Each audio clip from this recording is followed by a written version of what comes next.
আসসালামু আলাইকুম রহমতুল্লাহ। দুনিয়াবাসী সকল ওনারা জিনিস নাক্কা করে বুঝন রোহিঙ্গা মাইয়া পয়েন্ট খন্ডিকা সিরিয়াস আই জাগালো দিয়ে আই কোরবানি দিই তারপরে একবার হদে ফুগুয়া সামলা বুঝা ফুয়ার লইয়ারে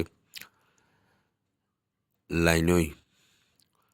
ফুয়াইবারে আজ জাগা কাম বেশি আরে ফুয়াই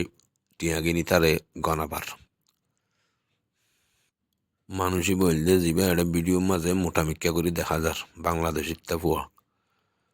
আজ জাগার টিয়া আই লইতে আতুন হন্ডিকে খাঁদি রাঁধি আরে টিয়া গিন কিছু টিয়া আত্তে খাঁদি রাঁধি আর লোয়া বুঝিয়ে ওনারা রেকর্ডের মাঝে শুনন সুন্দর করিয়া হাঁদি রাঁধি টিয়া লই খাইছে বা অন গিয়া ঘরে রে কেন হুসকানে 20,000 করে দেখুন মুনাফিকি করে যে তাহলে মুনাফিক যা সুন্দর করিয়া হাঁদি রাঁধি টিয়া লই খাইছে বা অন গিয়া ঘরে রে কেন হুসকানে 20,000 করে দেখুন মুনাফিকি করে যে তাহলে আত্তো খাঁদি রাঁধি আরে মুনাফিক্কা করে টিয়া লোয়া বুঝিয়ে দিয়ে হদ দিয়ে